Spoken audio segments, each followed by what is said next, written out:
주의 전에 오신 여러분들을 사랑하고 축복합니다. 이 시간 함께 자리에서 일어나셔서 찬양하며 예배 가운데 나아갑니다.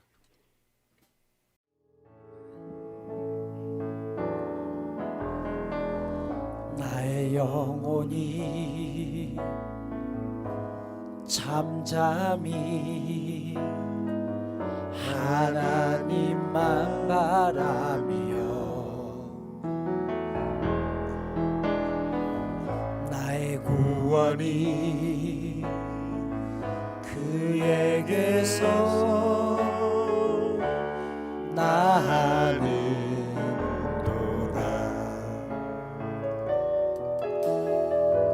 나의 영혼아 잠잠히 하나님만 바라라. 나의 소망이 저에게서 나는도다. 오직 주만이 나의 반석 나의 구원이시니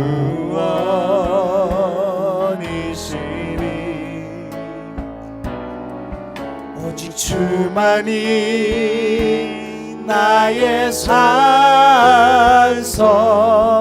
내가 요동치 아니하리. 오직 주만이 나의 반석 나의 구원이시니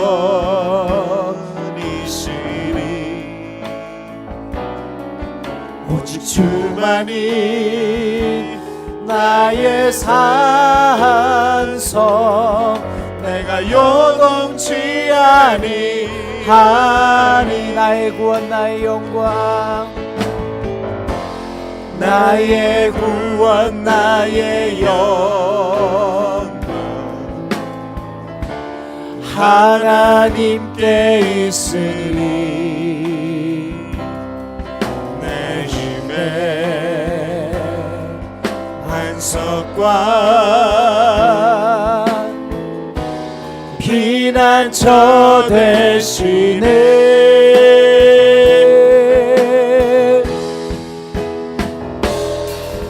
오직 주만이 나의 반석 나의 구원이시니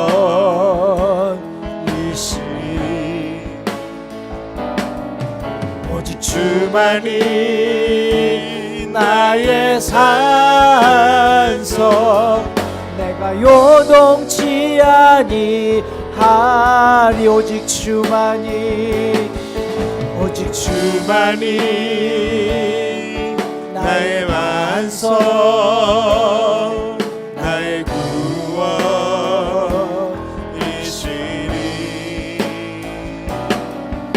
오직 주만이 나의 산석 내가 요동치 아니하리. 물 가운데 지날 때에도 침몰치 않으며 불 가운데 행할 때에도 너를 삼지 못하게 하시리. 너를 지명하여 부르신 하나님 큰 사랑 너를 구속하여 살리신 하나님 내게 말씀하시네. 두려워 말라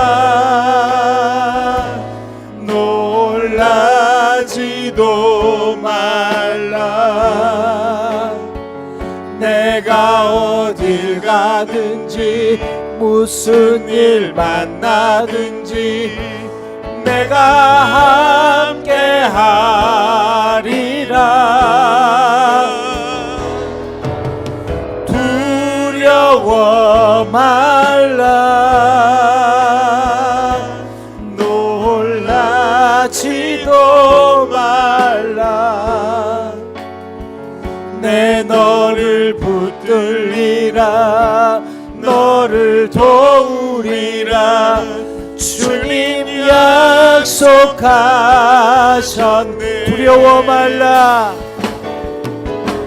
두려워 말라. 놀라지도 말라.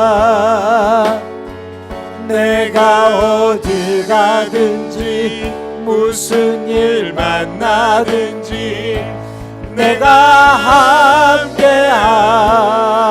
하리라. 두려워 말라. 놀라지도 말라. 내 너를 붙들리라. 너를 도우리라. 주님 약속하셨네.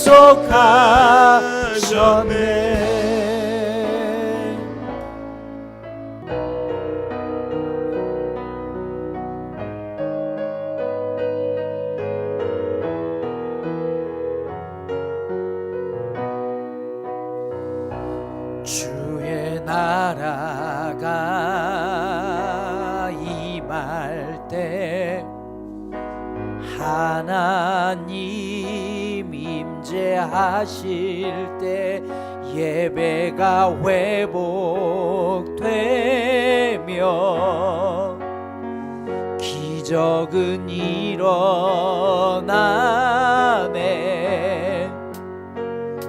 전능하신 주 영원하신 능력의 통치자 자유가 선포되어 주 백성 돌아오네.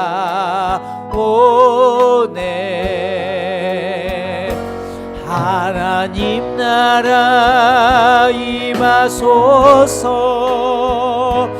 영광과 존귀 능력과 위엄 놀라운 사랑의 기적의 하나님 지금 이곳에 오소서. 하나님 나라 임하소서. 영광과 존귀 능력과 위엄 놀라운 사랑의 기적의 하나님 지금 이곳에 오소서. 주 높고 위대하심을 크게 외쳐 선포하네.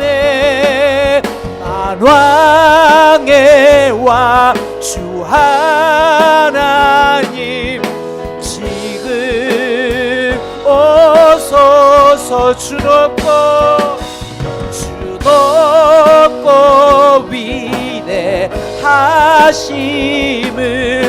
크게 외쳐 선포하네. 만왕의 왕 주 하나님 지금 오소서. 하나님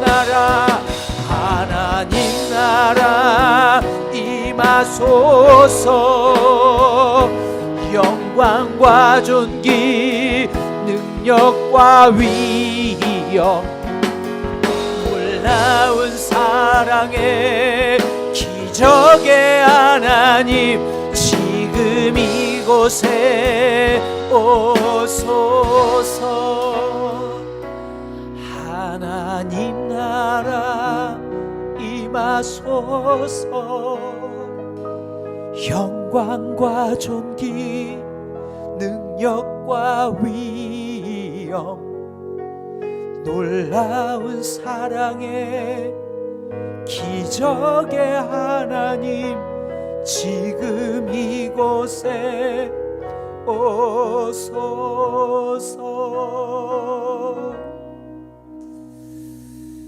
물이 바다 덮음 같이 온 땅에 충만한 성령의 역사하심이 이 예배 가운데 임하도록 도와주시옵소서.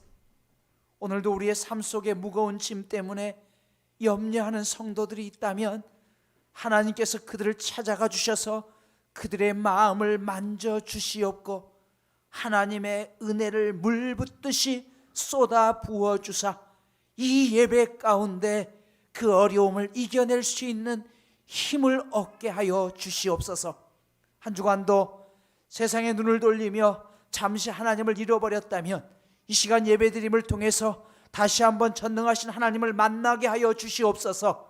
그 소망 가지고 한 주간도 승리하게 하여 주옵소서. 주님, 저희의 싸움은 혈과 육의 싸움이 아니요 공중 권세 잡은 자들과의 싸움이라고 하셨사오니 저희를 미혹해 하고 우리를 낙심케 하는 모든 영들을 대적하여 싸워 이길 수 있는 능력도 우리 가운데 허락하여 주시옵소서. 이 예배가 온전히 하나님께만 영광 돌리는 거룩한 예배 되게 하여 주시옵소서. 예수님의 이름으로 기도하오며 이제는 사도신경으로 우리의 신앙을 함께 고백하오니 나는 전능하신 아버지 하나님 천지의 창조주를 믿습니다. 나는 그의 유일하신 아들 우리 주 예수 그리스도를 믿습니다. 그는 성령으로 잉태되어 동정녀 마리아에게서 나시고 본디오 빌라도에게 고난을 받아 십자가에 못 박혀 죽으시고 장사된 지 사흘 만에 죽은 자 가운데서 다시 살아나셨으며 하늘에 오르시어 전능하신 아버지 하나님 우편에 앉아 계시다가 거기로부터 살아있는 자와 죽은 자를 심판하러 오십니다. 나는 성령을 믿으며 거룩한 공교회와 성도의 교제와 죄를 용서받는 것과 몸의 부활과 영생을 믿습니다. 아멘.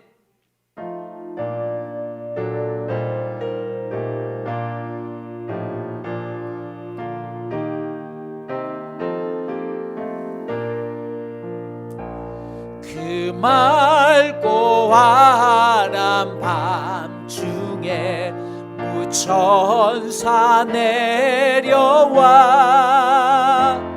그 손에 비파 들고서 주 찬송하기를 평강의 왕이 오시니 다 평안하여라. 그 소란하던 세상이 다 고요하도다. 무천사 날개 펴고서 이 땅에 내려와 그때에 부른 노래가 또다시 들리니 이 슬픔 많은 세상에 큰 위로 넘치고 온 세상 기뻐 뛰놀며 다 찬송하도다. 이 괴로움 많은 세상에 짐지고 가는 자 그 험산 출령 넘느라 온몸이 고나나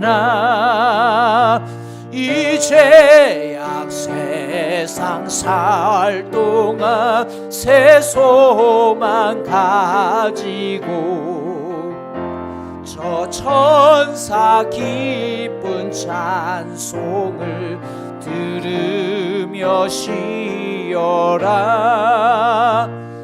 내 선지에 연응하여 베들레헴 성에 주 예수 탄생하시니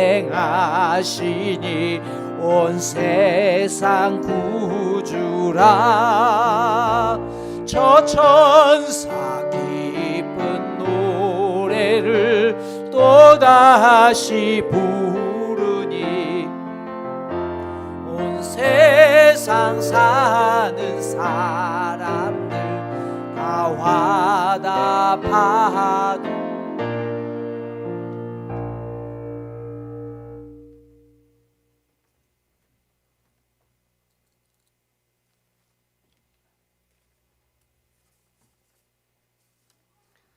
아들을 낳으려니 이름을 예수라 하라. 이는 그가 자기 백성을 그들의 죄에서 구원할 자이심이라. 아멘. 사랑의 하나님 아버지, 거룩하고 복된 날을 허락하시어 주님을 향해 예배드리게 하심에 감사와 영광의 찬송을 올려드립니다. 이 시간 예배를 통하여 하나님 아버지께 나아갈 수 있는 은혜를 허락하심을 감사합니다. 대림절 네 번째 주일입니다. 저희에게 이제 오실 예수 그리스도의 만남을 기다립니다. 이 기다림 시간에 성령님이 함께하사 사람의 몸으로 우리를 찾아오실 아기 예수님을 기뻐하며 맞이하게 하옵소서. 우리가 그리스도인으로서 구별된 삶을 살아가려 결심하지만 현실에서 무너지고 좌절시키며 믿음이 흔들리게 할 때가 너무 많습니다. 연약한 저희를 용서하여 주시옵소서. 이제 2020년도 얼마 남지 않았습니다. 한 해의 삶을 정리하며 마무리해야 할 때 하나님과의 약속에서 저희 믿음을 돌아보게 하여 주시고 주님의 평강과 은혜 가운데 있게 하심을 감사드립니다. 코로나로 위기에 처한 이 민족을 불쌍히 여겨주시고 지켜주시기를 원합니다. 세계가 코로나 확산으로 힘든 시간을 보내고 있습니다. 이 시기를 잘 극복하기 위해 주님 은혜 주시옵소서. 주님, 이 나라를 이끌어가는 공직자들이 함께 힘을 모아 경제, 사회, 코로나 극복을 할 수 있게 지혜를 주옵소서. 하나님 아버지, 이 땅 위에 교회와 성도들을 불쌍히 여겨 주시옵소서. 우리가 하나님 말씀 앞에 말씀대로 살아가게 하시고 세상에서 다시 살리고 만물을 충만하는 교회 되게 하옵소서. 오늘도 말씀 들고 단위에 서신 목사님 성령으로 붙드시고 영육간에 강건하게 하옵소서. 생명의 말씀, 능력의 말씀, 진리가 선포되어지게 하시고 말씀 받는 저희에게는 한 주간도 주신 말씀 가지고 승리하며 살아가는 저희들 되게 하옵소서. 각 가정에서 온라인 예배를 드리는 가정마다 함께하여 주시고 은혜 충만하게 하옵소서. 예수님의 이름으로 감사기도 드립니다. 아멘.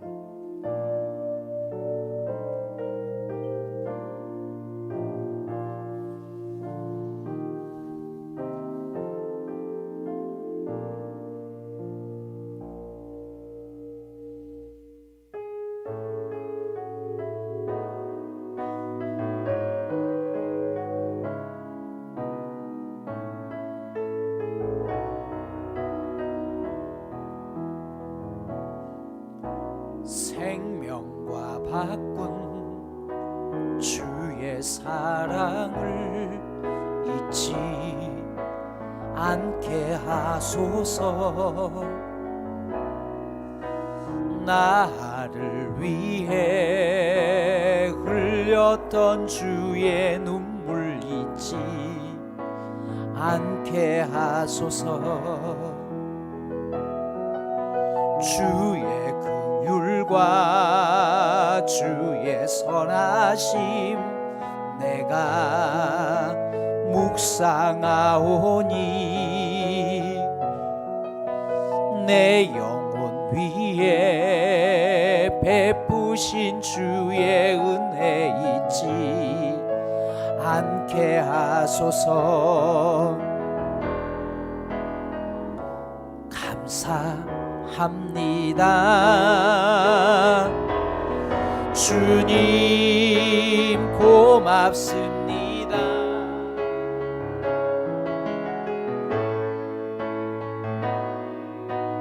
눈물 때문에 주 앞에서 예배합니다. 감사합니다. 주님 고맙습니다. 그 사랑 때문에 그 눈물 때문에 주 앞에서 예배합니다. 어떤 상황 속에서도 우리가 하나님을 바라보는 것을 멈추지 않게 하소서. 오늘도 이 예배 가운데 살아계신 하나님의 임재가 함께함을 경험케 하소서. 그래서 말씀을 드릴 때 예배 가운데 우리의 마음이 뜨거워지게 하시고 우리가 소망을 다시 한번 품게 하시며 하나님 나라의 백성으로 살아가는 것이 얼마나 귀한 것인지를 다시 한번 깨닫는 시간 되기를 소망합니다. 낙심하여 절망 가운데 있는 믿음의 성도들이 있다면 하나님께서 함께 찾아가 주셔서 그들과 함께함을 통해서 그들이 소망 가운데 다시 일어서게 하여 주옵소서. 하나님, 주 앞에 나오며 빈손으로 나오지 아니하고 가장 귀한 것을 구별하여 드립니다. 믿음 안에 서게 하시고 드릴 수 있음이 얼마나 큰 복임을 깨닫게 하여 주시며 정성으로 드려진 손길 위에 하늘의 복과 땅의 원천의 복으로 가득가득 채워 주시옵소서. 감사드리오며 예수님의 이름으로 기도드리옵나이다. 아멘. 교회 소식 전합니다. 주보를 참조하시기 바랍니다.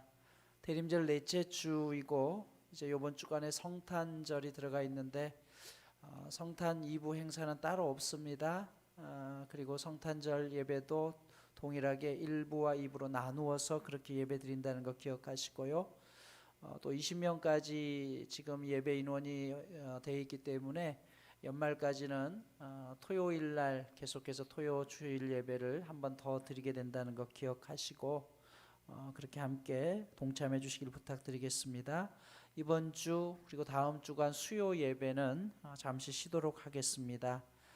연말 정산용 헌금 내역서가 필요하신 분은 재정부에 말씀하셔서 받아가시길 바랍니다. 또 예배 끝나시고 나가시면서 뒤에 교회 달력이 준비되어 있으니까요.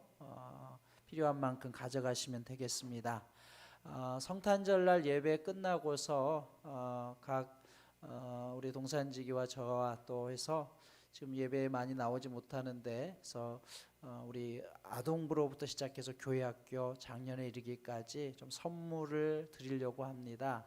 그래서 재정을 빌지 않고 각 기관에서 찬조해 주시면 좋겠고요. 또 개인적으로 찬조해 주시면 그걸 함께 모아서 여러분들에게 성탄 선물을 좀 나누어 드리려고 합니다. 뜻 있으신 분들은 이렇게 찬조해 주시면 감사하겠습니다. 다른 광고는 주보를 참조하시고 오늘 우리에게 주신 하나님의 말씀은 창세기 11장 1절에서 9절까지 말씀입니다. 창세기 11장 1절로 9절 제가 봉독해 올리겠습니다.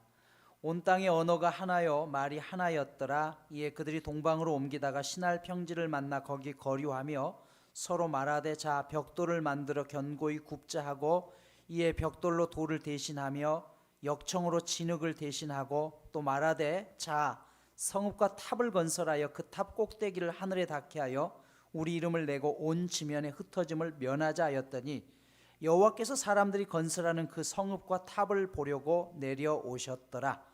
여호와께서 이르시되 이 무리가 한 족속이요 언어도 하나이므로 이같이 시작하였으니 이후로는 그 하고자 하는 일을 막을 수 없으리로다. 자 우리가 내려가서 거기서 그들의 언어를 혼잡하게 하여 그들이 서로 알아듣지 못하게 하자 하시고 여호와께서 거기서 그들을 온 지면에 흩으셨으므로 그들이 그 도시를 건설하기를 그쳤더라. 그러므로 그 이름을 바벨이라 하니 이는 여호와께서 거기서 온 땅의 언어를 혼잡하게 하셨음이니라. 여호와께서 거기서 그들을 온 지면에 흩으셨더라. 아멘. 지난 시간 창세기 9장 10장을 통해서 노아의 세 아들과 그리고 그 세 아들의 후손들의 족보를 통해서 성경의 말씀이 어떻게 역사 가운데 실제로 이루어졌는지를 말씀을 드렸습니다. 셈과 함과 야벳에게 했던 그 축복과 저주들이 그대로 이루어지는 것을 우리는 알 수가 있었죠. 또한 우리는 셈의 후손들로 추정한다라고 말씀을 드렸습니다. 그렇다면 정말 우리가 셈의 후손이라는 그런 근거를 좀 더 확실하게 찾을 수는 없을까요? 칸과 넬슨이라는 사람이 쓴 창세기의 발견이라는 책이 있는데요. 이 칸 선교사가 중국이 지금은 공산화되었지만 공산화되기 전에 기독교 문명이었을 때 기독병원 선교사로 있으면서 하나님의 창조 사실을 밝힐 수 있는 문제와 씨름하다가 중국 초기의 은나라 시대에 상형 문자로 한자를 문자를 만들었죠. 그들이 언어를 만드는 과정 속에서 이 상형 문자가 전부 다 대부분 창세기와 성경 안에서 기록된 것으로 찾아내서 기록된 것을 발견하게 됩니다. 이게 뭐지? 그러면서 더 깊이 연구하는 과정 속에서 황제가 하나님 앞에 하늘의 신께 제사를 드릴 때도 창세기를 비롯하고 이사야 말씀을 가지고 기도문을 만들어서 낭독했다는 사실을 알게 되죠. 자, 그러면서 그 근거에 대해서 쓴 책이 바로 한자 속에 숨겨진 창세기의 진실, 창세기의 발견이라는 책입니다. 자, 몇 가지만 한번 살펴보겠습니다. 배선자 먼저 보여주십시오. 주보에도 있긴 합니다만 더 많은 것들은 주보에 넣었습니다만은 배선자를 분해해 보니까 배주자 그리고 8, 8, 입구. 입구는 사람의 입을 이야기합니다. 그러니까 오늘날 선박할 때 선자를 쓰는데 8사람이 탄 배가 선박이래요. 자, 왜 8사람이 탄 배가 선박이라고 선자를 만들었을까? 이 배주자는 작은 배라는 뜻이죠. 이렵편주라는 말도 있죠. 반면 오늘날 큰 배를 쓰는 때는 선자를 씁니다. 여객선, 화물선, 유조선 등에 붙는 한자가 선이죠. 그런데 당시 은나라 사람들이 볼 때 8사람이 타고 있는 이 배가 큰 배라는 것이에요. 여러분, 은나라는 작은 부족 국가가 아니었습니다. 이미 그 당시에 토기를 만들었고요, 수군들도 있을 정도로 배를 만들었던 민족이에요. 그런데 당시에 사람들이 봤을 때 배하면 가장 큰 배가 8명이 타 있었던 배, 그게 뭐예요? 노아의 방주였어요. 여러분, 노아의 방주에 노아의 가족들 8이 타 있었죠. 그런데 거기서 끝났나요? 아니죠. 그 안에 어땠어요? 모든 동물들이 한 쌍씩 전부 들어가 있었어요. 그러니까 그들이 생각할 때 가장 큰 배는 노아의 방주였습니다. 그러면 방주라고 번역하기보다는 방선으로 번역해야 되는 게 맞죠. 근데 왜 방주라고 번역했을까요? 방주를 히브리어로 테바라고 이야기한다고 했어요. 여러분, 테바라는 단어는 노아의 방주에 있지만 또 하나 어디에 있다고 했어요? 모세가 나일강에 버려지면서 태워졌던 갈대 상자. 이 테바라는 의미는 동력이 없다는 뜻이죠. 배 사이즈가 아니라, 다시 말해서 하나님께서 인도하시는 배, 이게 모세가 탔던 갈대 상자고 노아가 탔던 방주였습니다. 실제로 이렵편주라는 말은 망망대해 한가운데 떠있는 배 한 척을 이야기해요. 그 망망대해에 떠있는 배는 낙엽과도 같은 것이죠.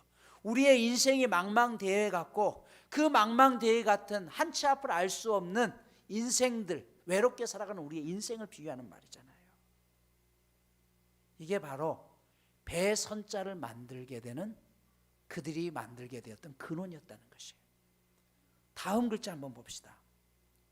만들 조자라는 단어예요. 자, 왜 만들 조자? 이건 또 뭘까? 이걸 보냈더니 흙토예요. 입구, 사람의 입이라고 했죠. 흙으로 사람을, 그 다음에 삐침이 있었어요. 사람을 만드시고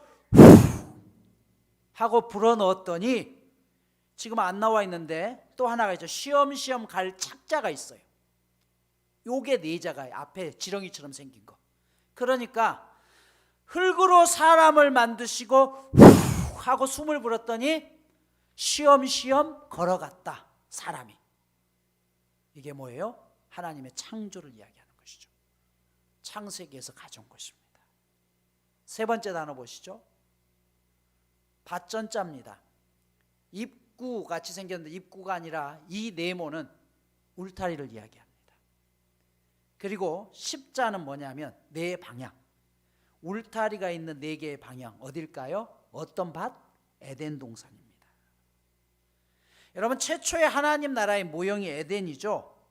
동산이라는 단어, 영어로는 가든을 씁니다만 히브리어는 간을 써요. 간. 이 뜻이 뭐냐면 동산은 동산인데 울타리가 있는 동산이라는 것이에요. 여러분, 에덴 동산은 울타리가 있는 곳입니다. 창세기 2장 10절 이하를 보면 에덴은 강이 시작되는 곳이었다라고 이야기하는데 한 곳으로 나아가는 것이 아니라 동서남북 네 곳을 향해서 흘러갔다라고 있어요. 그래서 첫 번째 강이 비손강이라고 있죠. 온 세상으로 퍼진다는 뜻이에요. 두 번째 기홍강이라는 거예요. 차고 넘친다는 의미입니다. 세 번째로 있었던 강이 히데겔 강이었죠. 티브리스 강이라고도 하는데 강물이 화살처럼 빠르게 흐른다라고 해서 티그리스라고 했습니다. 그리고 네 번째 강이 뭐였어요? 유브라테스 강을 이야기합니다. 열매 맺는다는 것이에요. 그러니까 에덴에서부터 강이 시작되어서 동서남북을 향해서 빠르게 손살까지 넘치도록 흐르는데 그 넘치는 곳마다 뭐라고요? 생명력이 나타나는 곳. 이게 에덴 동산에서 흘러갔던 강물입니다. 여러분, 에덴은 하나님께서 이 땅에 보여주시는 천국의 모형이라고 했어요. 그렇게 살려야 했던 그곳이 어떻게 해요? 사실은 경계 울타리를 넘어섬을 통해서 그 울타리가 깨져버립니다. 여러분, 우리의 삶의 터전을 에덴 동산으로 가꾼다는 말은 나 혼자 살아가는 것도 중요하지만 참된 하나님의 사람으로 살아가기 위한 내 가정 공동체가 삶의 근원이 되어야 된다는 것이에요. 그런데 인간이 선악과를 따먹음을 통해서 넘지 말아야 될 울타리를 넘게 되면서 잃어버리게 된 거죠. 그래서 하나님께서 어떻게 해요? 인간을 에덴에서 내쫓으신 다음에 울타리를 치시고 어떻게 해요? 거기에 천사들을 동원해서 화영검을 통해서 막았다라고 말씀합니다. 여러분, 예수를 믿는다는 것은 우리의 삶의 울타리를 치는 것으로부터 시작됩니다. 에덴이 무너졌던 것은 그 울타리를 무너뜨렸기 때문이에요. 노아의 홍수가 왜 생겨납니까? 그들이 넘지 말아야 될 선을 또 넘기 시작한 것이에요. 그런데 하나님께서는 노아를 통해서 새로운 세상을 또 만드셨지만 또 무너뜨리죠. 그게 뭐예요? 오늘 이야기하고자 하는 바벨탑이죠. 여러분, 이 사실을 알았던 사도 바울은 고린도후서 6장 14절에서 우리가 에덴을 발현하기 위해서 다시 찾기 위해서 반드시 행해야 될 게 있다라고 하면서 뭐라고 이야기하냐면 너희는 믿지 않는 자와 멍에를 함께 매지 말라라고 이야기해요. 너희는 믿지 않는 자와 멍에를 함께 매지 말라. 멍에가 뭡니까?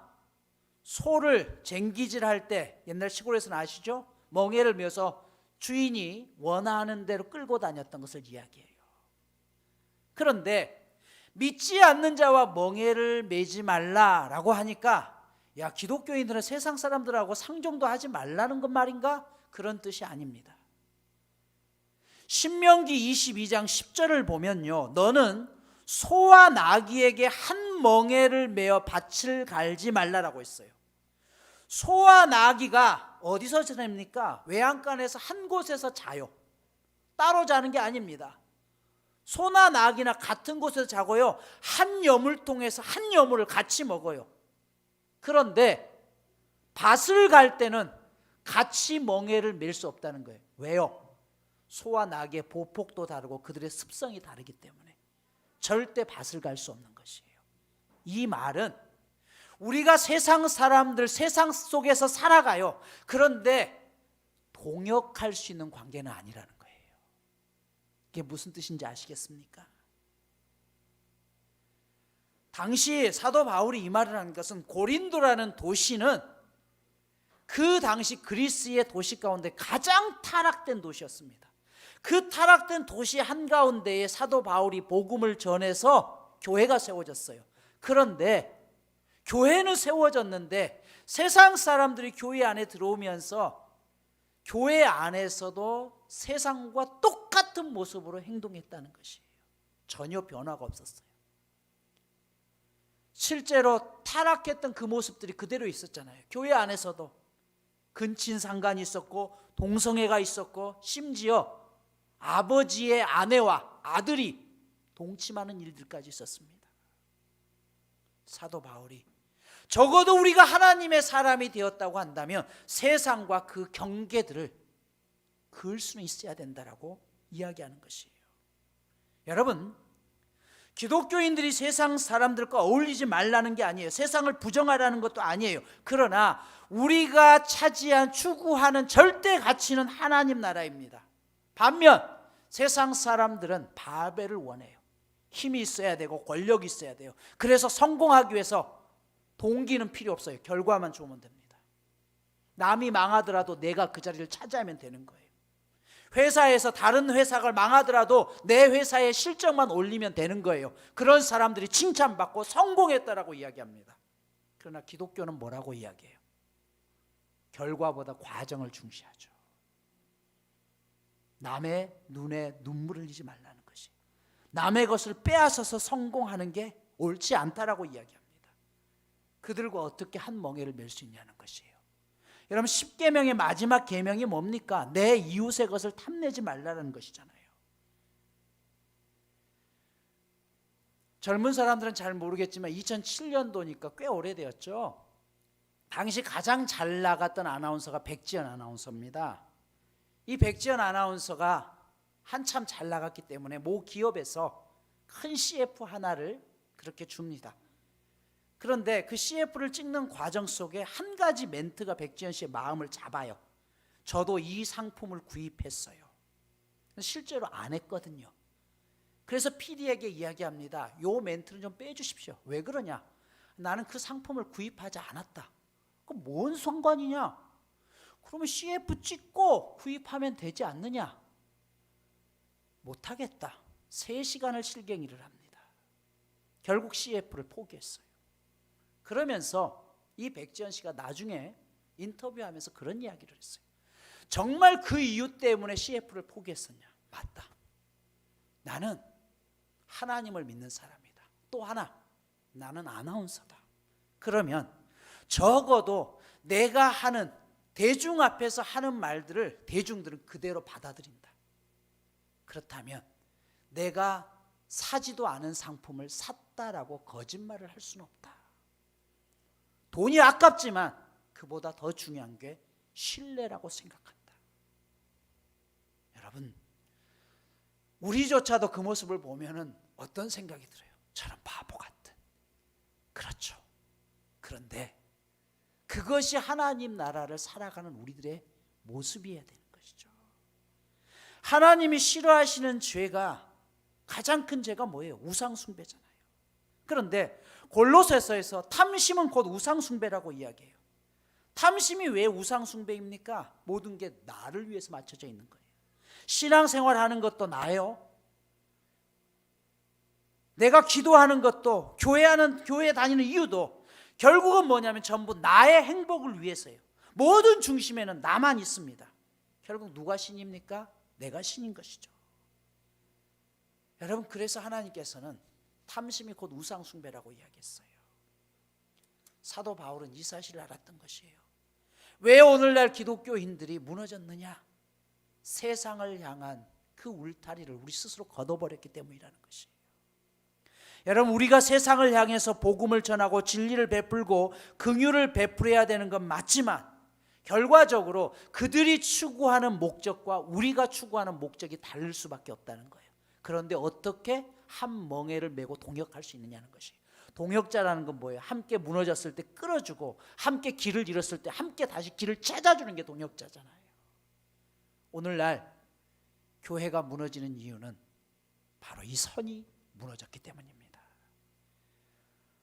더 많은 단어들이 있지만 여러분 주보를 참조하시기 바랍니다. 이상을 통해서 알 수 있듯이 글자 한자 한자에 사실은 창세기가 들어있습니다. 즉 그들의 후손들이 창세기의 내용을 전부 알고 있었다는 것이에요. 이 사실을 통해서 알 수 있는 사실은 결국 우리도 거슬러 올라가 보면 창세기 10장의 셈의 족보에 우리 자신도 포함됐다는 것이에요. 이 족보는 우리 조상들의 족보요, 더 나아가 나의 족보라는 사실이에요. 그렇다면 여러분, 하나님께서 노아를 통해서 그 족보 가운데 분명하게 예언했던 것이 이루어졌잖아요. 그러면 오늘 나와 여러분을 향해서도 하나님이 분명히 약속하신 게 있어요. 그 약속을 내가 믿음으로 받아들이고 선포하면 언젠가는 그 약속이 반드시 이루어진다는 사실입니다. 자, 오늘 이야기는 함의 후손에 대한 이야기입니다. 11장이죠. 함의 후손 중에 대표적인 인물이 니므롯이라고 말씀을 드렸어요. 당대 용사라고 했죠. 하나님에 대해서, 그런데 하나님에 대항한 용사라고 했어요. 왜? 힘이 있으니까. 세상에 권력이 있잖아요. 싸움도 잘합니다. 그러니까 하나님을 대항해서 이 니므롯이 대표적으로 쌓은 성이 있죠. 그게 뭐예요? 바벨입니다. 바벨이라는 뜻은 혼잡이라는 뜻인데요, 반죽을 기름에 넣어가지고 섞어버린 거예요. 그러니까 전부 모든 것이 잡다하게 섞여 있다는 말이죠. 자, 1절 보십시오. 온 땅의 언어가 하나요 말이 하나였더라. 이때까지만 해도 한 민족이었죠. 그런데 이제 2절, 이에 그들이 동방으로 옮기다가 신할 평지를 만나 거기 거류하며, 이 옮기다라는 단어의 의미가 어디로부터라는 단어입니다. 즉 동쪽으로부터 오다가 신할 평지에 머물렀다는 뜻이에요. 그러면 동쪽은 어디냐? 창세기 2장 8절에 보면 여호와 하나님이 동방의 에덴 동산을 창설하시고, 에덴 동산이 있는 것이에요. 즉 에덴 동산으로부터 점점 멀어졌다는 말입니다. 여러분, 하나님이 우리에게 원하시는 것은 에덴으로 더 가까이 가는 것이지, 점점 멀어졌다는 뭐예요? 하나님과 점점 멀리하기 시작했다는 것입니다. 자, 그런 그들이 3절에 보면 벽돌을 만들어 견고히 굽자 하고, 이에 벽돌로 돌을 대신하여 역청을 진흙으로 대신했다라고 이야기했어요. 이들이 신할 평지라는 곳에서 획기적인 기술을 하나 발명하게 됩니다. 흙을 구우니까 이게 단단해지는 벽돌이 되더래요. 저도 옛날에 흙집에 살았거든요. 담벼락도 돌 넣고서 거기다가 흙을 반죽해서 넣죠. 그런데 비가 많이 오면 어떻게 해요? 무너집니다. 그런데 그 흙을 구우니까 딱딱한 벽돌이 되고, 거기다가 역청을 갖다가 붙이니까 아스팔트 재료 아닙니까? 오늘날 석유 같은 그 끈끈함이 물러서지 않게 해서, 야, 이것 봐라, 이렇게 하면 하늘까지 성을 쌓을 수 있겠구나라고 하면서 그들이 바벨탑을 쌓기 시작합니다. 실제로 나중에 고고학자들에 의해서 발굴된 기록에 의하면 바벨탑의 넓이가 122m였고 높이가 46.7m인 계단식으로 된 7층 탑이었다고 하죠. 그리고 그 탑 안에 수성, 금성부터 시작해서 태양계의 모든 행성들이 그려져 있었고, 거기에 자신들의 이름이 기록되었다라고 이야기해요. 자, 이들이 바벨탑을 쌓은 이유가 무엇입니까? 4절에 보면 첫 번째, 우리 이름을 내자, 우리 자신들을 위해서 이름을 새기자라는 뜻입니다. 여러분, 이름이 나는 게 나쁜 게 아니에요. 그런데 내 자신을 위해서, 내 욕망을 위해서 사용하는 게 문제인 것이죠. 두 번째, 온 지면의 흩어짐을 면하기 위해서라는 것이에요. 이 말은 우리의 건축물이 우리의 삶의 중심이 되자는 것이에요. 노아의 홍수를 통해서 인류가 멸망했다는 사실을 이들이 알았습니다. 그래서 어떻게 해요? 이제 홍수가 오더라도 홍수에 견딜 수 있는 탑을 쌓자. 혹 이게 또 무너지더라도 이 탑이 높은 곳에 있으면 멀리서도 저기가 우리가 모여있던 곳이다. 그래서 다시 모여서 싸우면 된다는 것이에요. 하나님에 대한 정면 도전인 것이죠. 무너뜨려봐, 그럼 우리 더 쌀게. 그런데 그러기 위해서는 어떻게 해요? 우리의 힘을 모아야 된다는 것이에요. 인류의 힘을 모아서 하나님 앞에 대적해 보자는 것이죠. 이게 바벨탑입니다. 그래서 하나님께서 흩어버리셨다라고 하는데 산산조각, 유리자고 유리컵을 집어 던져서 깨트려 버렸다는 것이, 이게 산산조각의 의미입니다. 흩으셨다. 여러분, 하나님께서 인류를 처음에 만드시면서 뭐라고 이야기하셨어요? 번성하고 다스리라라고 이야기했어요. 퍼져나가라는 것이. 교회는 한 곳에 모여 있는 게 아닙니다. 예루살렘 교회가 핍박을 받으면서 흩어짐으로 교회가 복음이 전해졌습니다. 창세기 9장 7절에서도 다시 노아의 홍수 위에 하나님께서 뭐라고 했어요? 생육하고 번성하고 충만하라고 했어요. 이 말은 무슨 말이에요? 한 곳에 있는 것이 아니라 흩어지라는 것이에요. 그런데 이들은 싫다는 거예요. 우리의 힘을 모으자. 그래서 이때 나온 구호가 그거 아니에요? 뭉치면 살고 흩어지면 죽는다. 예. 여러분, 인간에게 힘이 있고 권력이 있고 돈이 있는데 하나님을 의지할까요? 힘듭니다. 결국 하나님은 그런 그들을 언어를 다르게 흩어버립니다. 이 세상을 바꾸고 구원을 이루셨던 예수님의 능력은 권력이 아니었습니다. 빌립보서 2장 6절에 보면 그는 근본 하나님과 본체시나라고 이야기했어요. 이 말은 하나님의 능력을 가졌다는 것이, 온 세상을 창조할 능력, 그 능력으로 로마 제국을 다 쓸어버릴 수도 있었습니다. 하지만 그분이 스스로 자기를 비워서 종의 형체를 가졌다라고 했어요. 힘이 있지만 쓰지 않겠다는 의도입니다. 마태복음 4장에 예수님께서 40일 금식 기도를 하고 왔을 때 사탄이 예수님에게 나타나서 시험을 하죠. 네 능력으로 배고프지? 돌을 떡으로 만들어봐. 저 성전에서 뛰어내려봐. 그러면 천사들이 당신의 발을 붙잡아서 괜찮게 다치지 않게 할 것이. 그러면 사람들이 우와, 어마어마한 능력을 가졌네 하면서 별떼처럼 쫓아올 거야. 또 나에게 한번 절해봐. 그러면 이 세상의 모든 권세를 너에게 줄게. 예수님이 뭐라고 했어요? 좋아, 내가 그 권세 갖겠어 그랬습니까? 아니죠. 사탄아 물러가라. 기록되었을 때 주 하나님께서 말씀하시기를. 여러분, 오늘날 우리가, 교회가 똑같은 유혹을 받습니다. 정치적인 힘을 가지면 하나님 나라를 세울 수 있다라고 생각해요. 그래서 종교적인 이름으로 공직에 나가면 내가 예수 믿는 사람이 대통령이 되고 예수 믿는 사람이 국회의원이 되어서 이 힘을 가지고 이 나라를, 하나님 나라를 만들겠습니다. 좋습니다. 그런데 과연 그러했나요? 로마 제국 당시에 기독교인들이 그 로마 제국의 핍박 속에서도 수없이 많은 사람들이 죽어갈 때는 기독교가 하나님 앞에 믿음으로 더욱 더 똘똘 뭉치고 더 모범이 되었습니다. 그런데 황제가 예수를 믿기 시작하면서 나라의 종교를 국교로 만들고 나서는 어떻게 됐나요? 힘이 생겼죠. 이때부터 타락하기 시작합니다.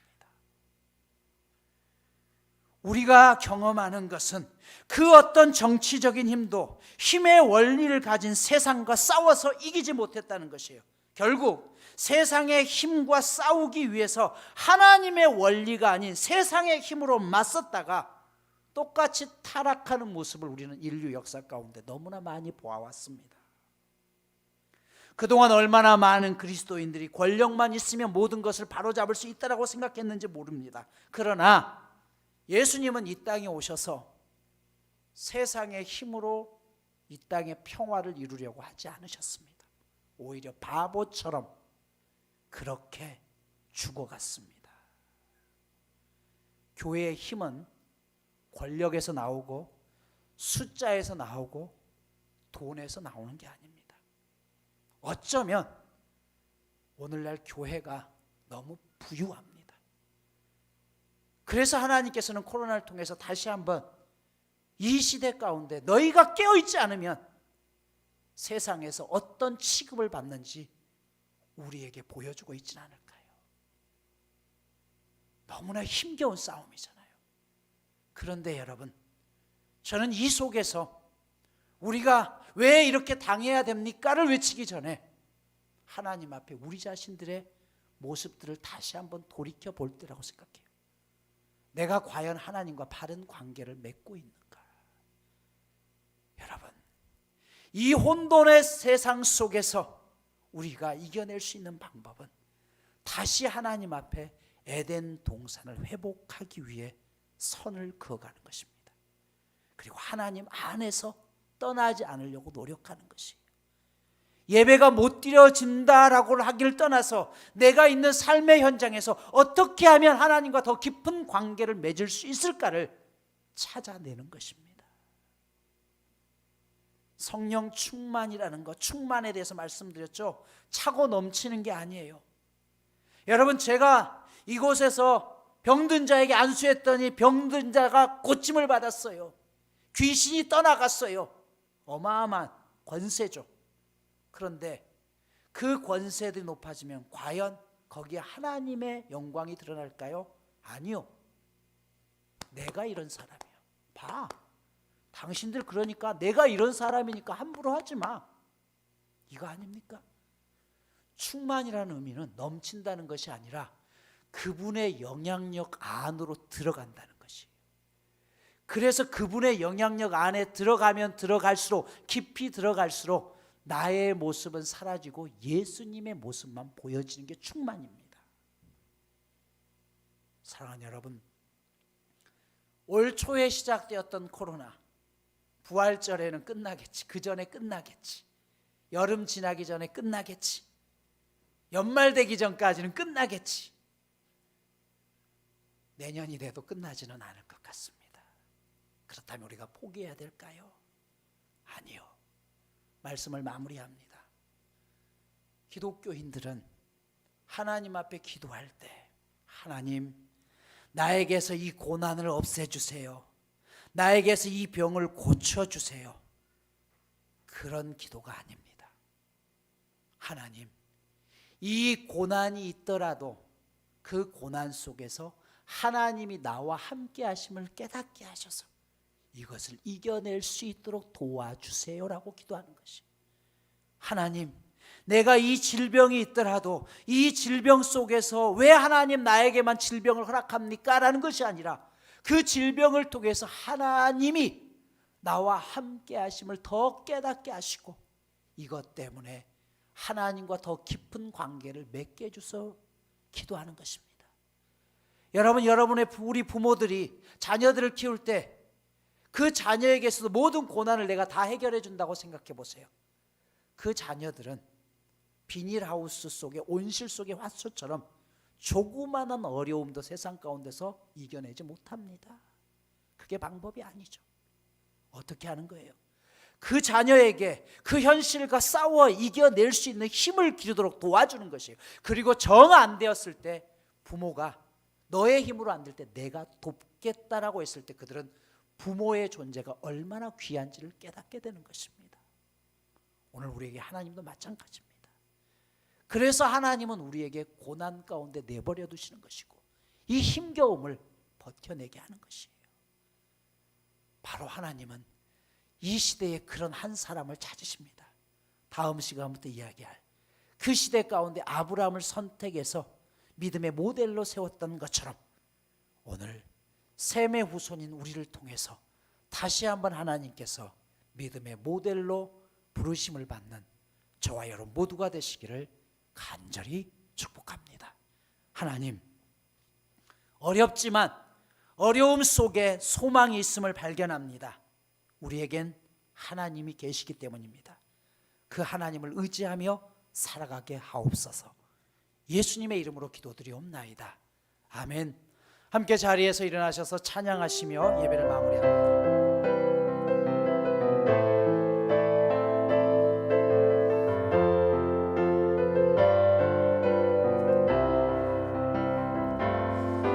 여호와는 너에게 복을 주시기를 원하며 너를 지키시기를 원하시며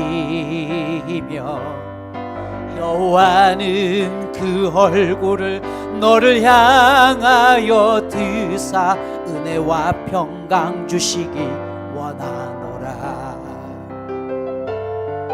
여호와는 너에게 복을 주시기를 원하며 너를 지키시기를 원하시며 여호와는 그 얼굴을 너를 향하여 드사 은혜와 평강 주시기 원하노라. 너를 보배롭고 존귀하게 여기시는 하나님이 내 삶 속에서 이 약속을 신실하게 이루시리. 땅에 기름진 것으로 하늘에 신령한 것으로 너를 복주시고 지키실 하나님이 너의 영원 잘 되도록 은혜 베푸시며 평강으로 인도하시리. 이제는 우리 주님 예수 그리스도의 은혜와 하나님 아버지의 지극하신 사랑과 성령님의 역사하심이 하나님 앞에 다시 한번 우리가 영적으로 충만한 삶을 통하여 이 시대의 새로운 소망이 되겠습니다. 결단하고 다짐하며 돌아가는 이 자리에 함께한 모든 믿음의 성도들 머리 위에 이 시간 온라인으로 함께 예배 가운데 있는 모든 지체들 가운데 이제로부터 영원까지 함께 있을지어다. 아멘.